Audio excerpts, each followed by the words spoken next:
Nouveau visage qui arrive justement, j'en vois un, c'est celui de Raphaël Weisskopf. Venez seulement nous rejoindre en plateau. Voilà, candidat hors parti pour Nyon.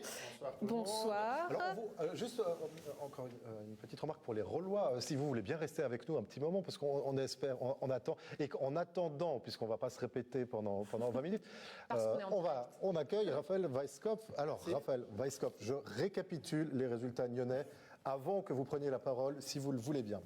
Alors, Nyon... Il faut bien le dire, parce que je crois qu'il y en a certains qui ont le souffle coupé actuellement. Alors, on le voit, on les tous. Alors, Nyon, je ne vais pas le mettre dans l'ordre. Sachez simplement que les 5 candidats de la plateforme de gauche, y compris le syndic Daniel Rossella, sont réélus au premier tour. C'est effectivement étonnant. Enfin, imprévu. Enfin, je ne sais pas comment le qualifier, je vous laisserai trouver vos mots.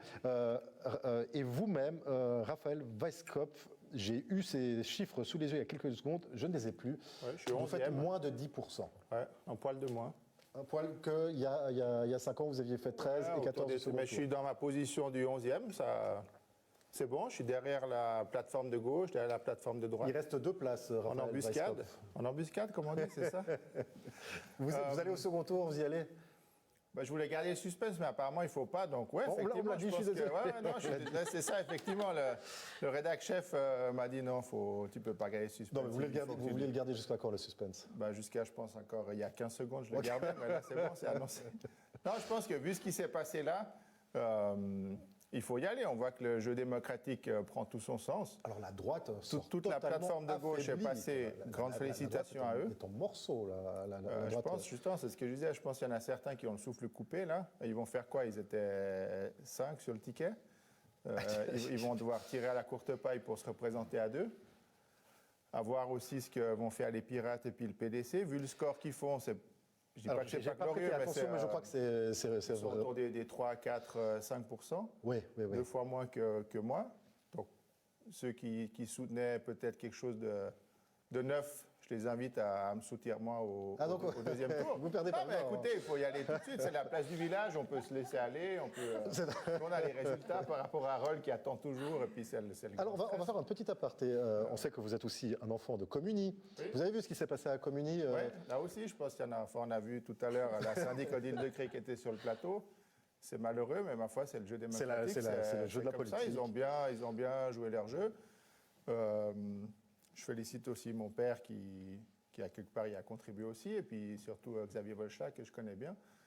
Félicitations à eux. C'est vraiment, je me réjouis de voir ce qu'ils vont mettre en place, mais je pense que c'est ça justement la démocratie, permettre aux citoyens de s'exprimer. Puis là, c'était exactement. Et peut-être que dans 5 ans, un groupe arrivera en phase 2 et dira qu'ils ont mal communiqué pendant 5 ans. Peut-être.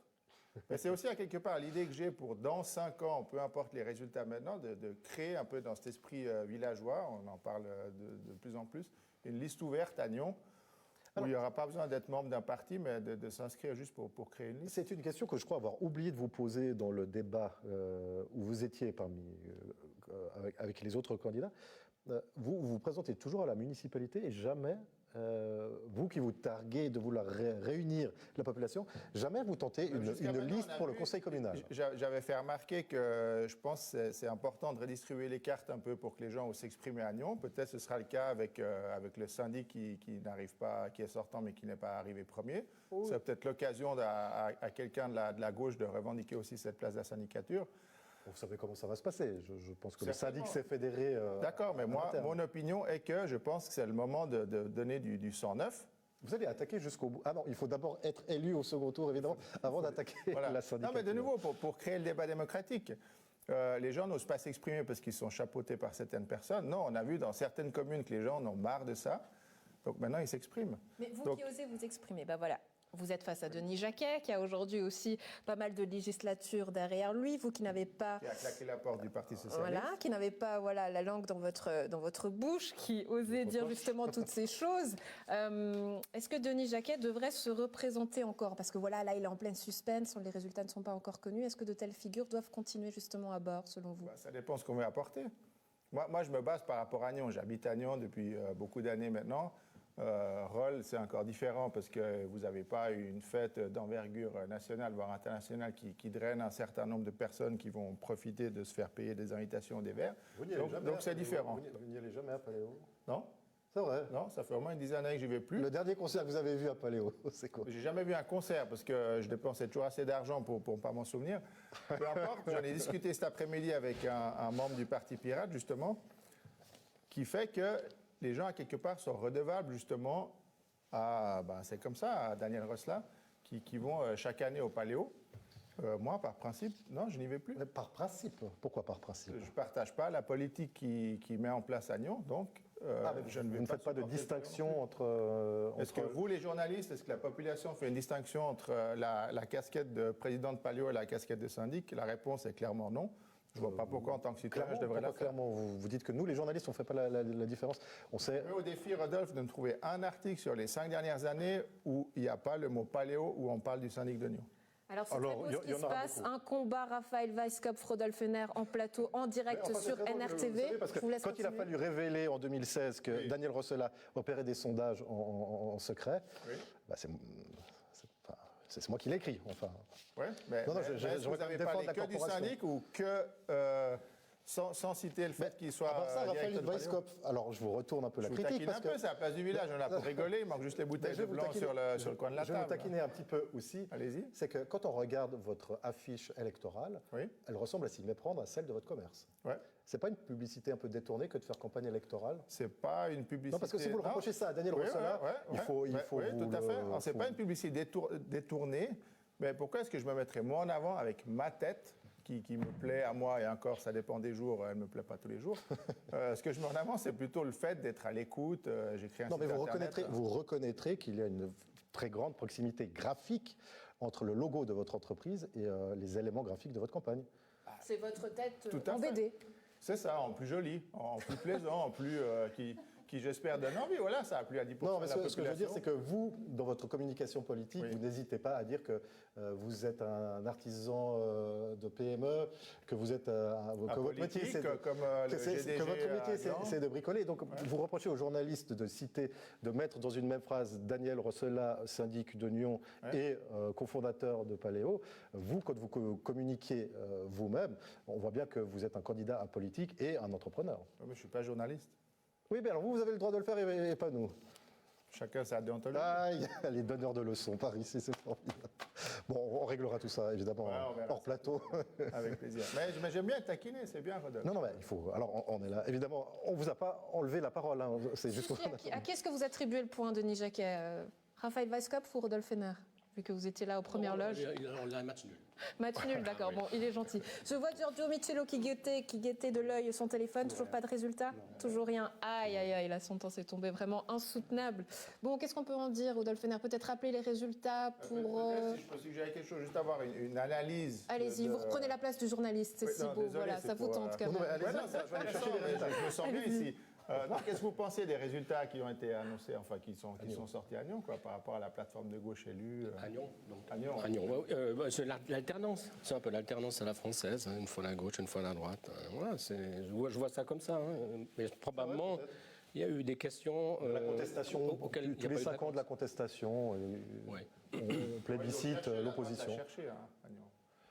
Vous dites? La contestation, la droite l'a cherché à Nyon. On ne peut pas arriver à se mettre d'accord sur ce qui prônait à la municipalité avec le conseil. Quelque part, c'était presque une tendance. Oui, mais enfin, il y a 5 ans, Raphaël Weisskopf, vous critiquiez aussi la municipalité en place. Moi, je ne critique pas. Non. Et elle n'était pas majoritairement de droite. Mais moi, je ne suis pas pour la droite ni pour la gauche. Moi, j'ai juste par rapport à la position du franc-tireur. Mais c'est ce que j'ai répété récemment sur le plateau de la télé. Moi, ce que je reproche aux politiciens élus, donc pas professionnels, de milice, c'est cette infantilisation et ce paternalisme qu'ils ont vis-à-vis des citoyens. Donc le jour où un élu, qui soit du conseil, et je l'ai vécu moi quand je me suis adressé à eux il y a 10 ans pour soulever que la zone derrière la gare, la zone 20 derrière la gare était un problème, qu'on me disait, mais c'est pas à moi qu'il faut s'adresser. Non, alors on s'adresse à qui si on ne peut plus solliciter les personnes élues? Ce n'est pas une critique vers vous, on n'habite pas dans la même commune. Soyez sûr que le jour où je déménage à Rolle, je vous ferai remarquer s'il y a quelque chose qui ne me convient pas. Mais réjouissez-vous. Mais aujourd'hui, est-ce que c'est aussi... Aujourd'hui, est-ce que c'est aussi une manière différente de faire de la politique? Raphaël Weisskopf, j'entends par là, les GDG qui se disent apolitiques, qui sont hors parti, vous faites de même.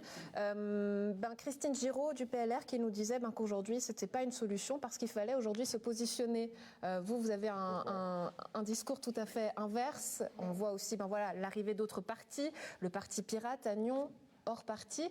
Qu'est-ce que ça change ou qu'est-ce que ça permet de différent d'avoir un visage qui est hors parti selon vous, Raphaël Weisskopf? On a une liberté d'expression, je pense qu'il faudrait demander ça à M. Jacquet, qui n'est plus au Parti socialiste, qui, il me semble, sauf erreur, a une fois dit dans un article que vous aviez retrouvé une certaine liberté de parole, ou peut-être je me trompe, ou j'ai peut-être mal interprété ça, mais il me semble que c'était un peu dans ces directions-là. Je pense que c'est ça, il y a certaines lignes de parti qu'il n'y a pas besoin de respecter.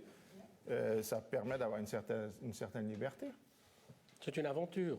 C'est une aventure et je crois aussi que la population, certains citoyens aujourd'hui ne veulent pas voter pour un parti. Hein. Ils aiment les esprits indépendants. Évidemment, les Verts ont une tendance quand même à regrouper un certain nombre de votes, mais cet esprit libre, finalement, me convient bien. Daniel Rossella, donc Raphaël Weisskopf, vous pourrez lui donner les félicitations ici en direct sur le plateau de NRTV, justement vu que NRTV est devenu la place du village. Toujours pas de résultat pour Roel Giorgio Michello? Non, qui me dit non. Très bien. Raphaël Weisskopf, continuons justement peut-être la discussion avec vous. Encore une fois, on peut citer le cas de Langiraud où ces anciens syndics reviennent. On voit que finalement cette expertise des anciens finalement est quand même importante et nécessaire dans la vie des communes. Finalement, les tout jeunes, tout neufs, y arriver tout seul, c'est un peu compliqué, c'est ce qu'on nous dit. Est-ce que vraiment ils amènent l'expertise ou est-ce que c'est plutôt l'excitation de pouvoir peut-être aiguiller un peu le futur du village? À voir. Ouais, c'est vraiment cette réflexion-là à avoir. On le verra justement avec Communy où il y a 100% de la municipalité qui a changé. Xavier Volschlag l'a bien dit tout à l'heure sur le plateau, là, c'est qu'ils ne vont pas arriver comme des bulldozers. Ils aimeraient prendre contact avec les anciens membres, voir qu'est-ce qu'ils peuvent reprendre et tout ça. Mais c'est clair que sur le court terme, d'ici, je ne sais pas, 6 mois, 12 mois, il y a des choses qu'ils vont mettre en place à leur sauce et ça, c'est très important. Ouais. Donc là, pareil, dans ces villages où d'anciens reviennent, est-ce que vraiment c'est nécessaire? Est-ce que certains ne voient pas ça aussi comme un travail d'occupation quand ils arrivent à la retraite? Je ne connais pas l'âge de ces anciens syndics ou autres municipaux qui reviennent. C'est le cas, qui disent avoir plus de temps justement pour revenir sur la scène politique. Est-ce que vraiment ils vont encore apporter quelque chose? Parce que du coup, ils ne sont plus très actuels, ils n'ont pas d'enfants en bas âge, ils ne travaillent plus, ils ont plus besoin de se déplacer, il y a tout qui est chamboulé. Ouais, Monique Choulapounial, aujourd'hui, le fait d'avoir ces candidats hors parti qui se présentent, est-ce que Harold, justement, ça pourrait enlever certaines crispations s'il y avait eu justement des nouveaux candidats qui arrivaient hors parti? Parce qu'on sait qu'il y avait eu cette mésentente qui était aussi très forte entre la droite et la gauche. Est-ce que ça peut apporter un nouveau souffle? Est-ce que ça pourrait apporter un nouveau souffle, Harold? Des candidats hors parti? Oui. Oh, pourquoi pas? Je pense que ça serait une bonne chose. Mais en fin de compte, moi, je dis, et ça c'est ma conviction personnelle, franchement, on n'est pas, en tant que municipaux, franchement, on n'est pas là pour faire de la politique, on est surtout là pour faire de la gestion. Et c'est vrai que dans un collège, il faut une bonne entente. Et les grandes décisions politiques, et je le répète, se prennent à Lausanne. Ça ne se prend pas dans une commune comme Rolle. Ça ne justifie pas de se comporter comme le font certains élus, je vous dis ça à Nyon parce que j'habite à Nyon, vis-à-à-vis de la population. Peu importe la décision qui sont prises et tout ça, dans la communication, il y a quelque chose qui doit changer. Alors, je ne sais pas comment se comportent certains élus à Nyon. Pas très bien, vous me dites, mais à Rolle, je crois que les élus se comportent très bien avec la population. Enfin, nous, on est toujours à disposition de la population et j'ai l'habitude de dire, en tant que municipal, on est au service des citoyens et ce n'est pas les citoyens qui sont à notre service. Ce serait peut-être un leitmotiv, pardon André, à rappeler à beaucoup de municipaux, que ce soit à Nyon ou dans d'autres communes. C'est bien dit, bravo. En tout cas, nous, on les écoute. Oui, félicitations. Voilà, on me dit que Rodolphe Henner est prêt, justement, il va nous donner la suite des résultats. Mais avant ça, tout de suite, d'ici 2 minutes, Raphaël Weisskopf, je profite de vous avoir encore un petit peu sous la main. Qu'est-ce que vous leur reprochez aujourd'hui à ces élus nyonnais? Justement, ce manque de communication. On a toujours l'impression, en tant que citoyen, que les municipaux, je vous donne comme exemple, parce que vous êtes en place comme municipal, mais d'avoir des informations, certes, on ne peut pas tout partager, mais il y en a certaines informations qu'on peut partager. Informer le citoyen quand il en demande, quand il demande, qu'il sollicite un rendez-vous ou autre, exposer clairement, en toute transparence, qu'est-ce qu'il en est. Il n'y a pas besoin de jouer à ce jeu, justement, de dire, voilà, parce qu'on a les informations... Vous avez parfois demandé un rendez-vous en tête-à-tête avec des élus et vous n'avez pas pu avoir ce rendez-vous, c'est ça? Là, je ne vous cache pas, depuis quelques mois ou années, j'ai un peu abandonné cette idée d'avoir des rendez-vous, parce qu'on l'a vécu avec la dernière législature, c'était vraiment, il y a une espèce de cassure entre ceux qui sont élus et les citoyens, et puis on le voit aussi avec ce qu'ils veulent mettre en place à Nyon.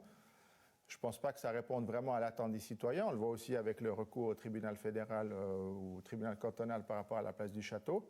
Après, on le voit aussi avec les gens qui sont engagés pour faire ces réalisations-là. Moi, je trouve ça pas très correct que pour ces réalisations temporaires en ville de Nyon, ce soit un bureau d'architecte qui soit basé à Neuchâtel qui nous fasse ça. Et de nouveau, on en revient à ce qu'on disait avant avec Rodolphe, c'est qu'ils ont aussi fait des réalisations, certes très bien réfléchies, mais pour le Paléo Festival. Et ça, moi, je pense que je ne suis pas le seul. Au bout d'un moment, ça commence à déranger un peu. Donc, avec ce renouvellement qui est toute la plateforme de gauche, peut-être que ça va amener aussi quelque chose d'autre, de nouveau. Ouais. La plateforme de gauche qui devrait arriver d'ici quelques instants en plateau. Merci Rodolphe de m'avoir permis de souffler un peu en tête-à-tête avec Raphaël Weisskopf qui me racontait un petit peu comment ça se passait parce que voilà, sur NRTV, c'est la place du village, on est en direct. En attendant, je n'ai plus aucune notion du temps, je ne sais absolument pas ce qui se passe à Nyon et vous me disiez que c'était un peu mort. Ouais, c'était un peu mort, ouais. Mais surtout, il y en a qui ont attendu. Il y a Tefik, je crois qu'il va arriver dans pas très longtemps sur ce plateau, qui a attendu un sacré moment. Il y avait aussi le groupe de la gauche, les socialistes, qui ont toujours des petites informations. Ils sont toujours bien placés. Et pourtant, là, visiblement, il n'y a rien qui filtrait. Quand on voyait Alexandre qui faisait les 100 pas sur la place du château. Mais ça fait plaisir de voir justement qu'il y a au moins quelque chose qui bouge un peu. Et moi, en tant que candidat de nouveau, ni de gauche ni de droite à politique, comme je le décris, ça me fait plaisir, mine de rien, de voir qu'il y a des choses qui bougent. Ouais. Une fois de plus, j'aurai l'occasion de le rappeler, mais félicitations à ceux qui sont élus. Oui, je rebondis sur ce que vous me dites. La gauche qui aurait quelques privilèges à Nyon, c'est ça? Non, je ne dis pas qu'ils soient des privilèges. Tout le monde a des petites combines. C'est juste que cette année, effectivement, dû, je pense, aux prescriptions Covid, il y a peut-être moins qui a filtré, même s'il y a certainement des choses qui ont fuité, mais même moins que d'habitude. Mais jamais, je dirais qu'il y en a qui ont des privilèges. Tefik Rachiti et Carlo Polo qui nous rejoignent sur le plateau masqué. Je vous laisse enlever vos masques puisqu'on a nos distances. Bienvenue, merci d'être avec nous. Alors c'est drôle que vous soyez là, les deux, et même les trois avec Raphaël Weisskopf, parce qu'on a l'impression que finalement cette campagne, elle vous a un peu unis, tous, deux partis indépendants, hors parti, mais finalement cette campagne, elle vous a un peu unis, soudés. Vous êtes...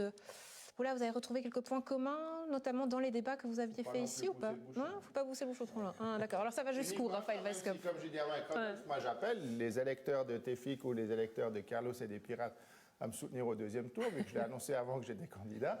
Mais après, au-delà de ça, non, on n'a pas encore scellé le pacte et puis on n'en scellera pas. Donc on ne pourrait pas imaginer une fusion des partis comme ça indépendants qui se regrouperaient. Non, par contre, je pense qu'on a chacun à notre échelle apporté quelque chose à Nyon qui va perdurer sur les mois ou les années à venir. Place Raphaël Weisskopf, je suis désolée de vous l'annoncer, vous allez devoir quitter ce plateau. Et en plus, pour céder la place à Roxane, c'est Roxane Faro-Linares qui va vous remplacer. On sait que le débat avait été vif justement entre vous deux lors de du débat sur ce plateau, c'était chaud, c'est ça. Est-ce que vous avez peut-être une question à lui faire avant de nous quitter? Non, je pense que je fais entière confiance à votre professionnalisme pour poser les bonnes questions et voir ce qu'elle va répondre. Très bien, Raphaël Weisskopf, je vous laisse quitter. J'imagine Raphaël Weisskopf dans quelques jours. Merci beaucoup.